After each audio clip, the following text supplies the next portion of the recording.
Hi guys, welcome to a new series on the G.S.I YouTube channel, G.S.I Ghost Stories. The idea behind this is we get a lot of messages coming through for the team, is what sort of things have happened in our past, what occurrences have we gone through, sort of things, maybe even as kids. So we thought we'd put some of them down on video for the channel for you. All the stories will be true, they will be true, sorry, they won't be embellished in any way. And it's as the best sort of recount as the guys for the channel can give us. So without further ado, we'll move on to the first one. We start at Alton Towers.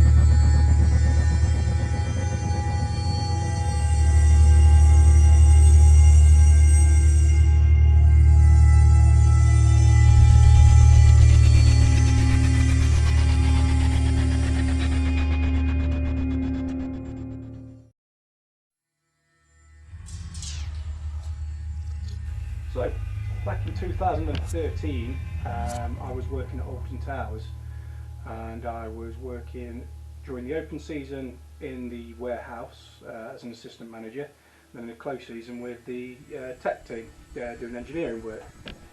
And it's on this particular day in December, we was assigned to Hex, myself and another assistant called John.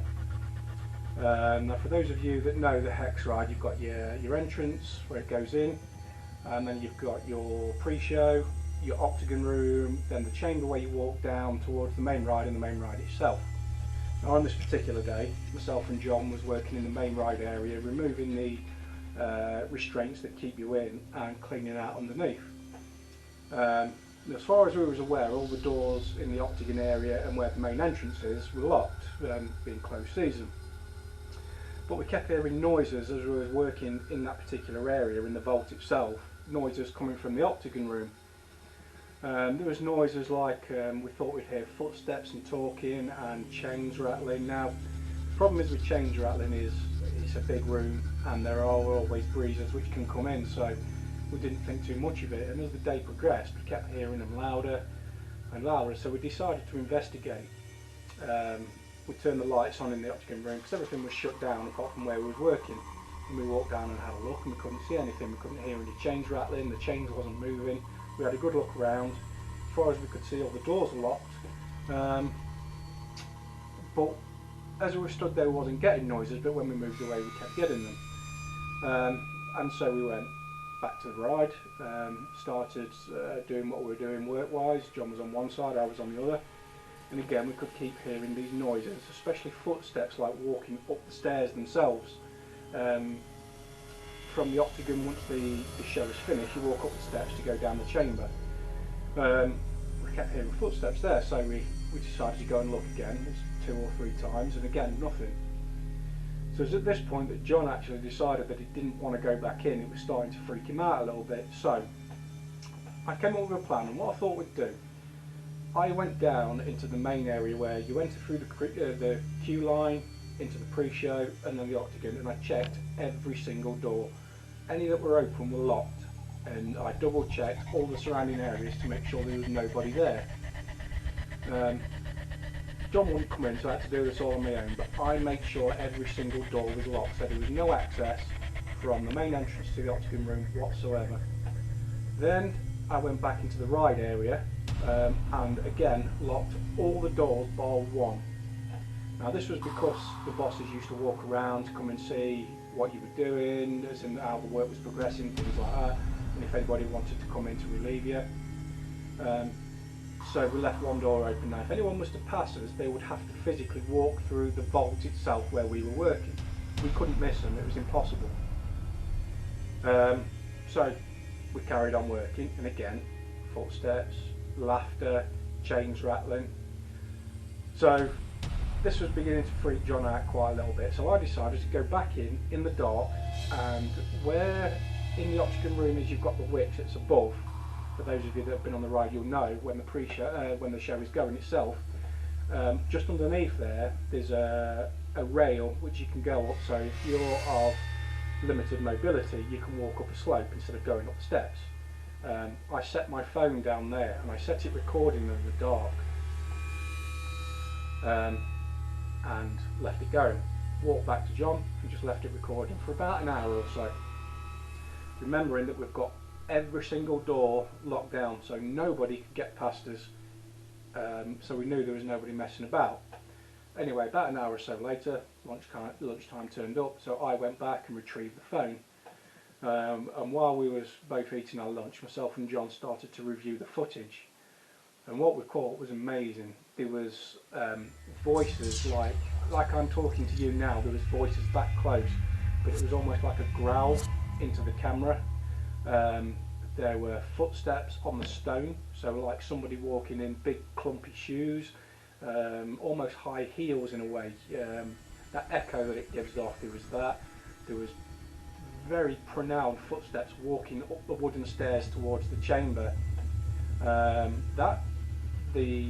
We got a voice at the start, then there was about a 20-minute delay where nothing happened, but then it all started to kick off 20-30 minutes or so afterwards, and that's where all the noises began to come from. But then again there was a 10-minute break, and then towards the end of the video, probably about 60 seconds before I retrieved the camera, there's a really loud crash and a bang, and that freaked me out the most, apart from the voices that you'd think, God.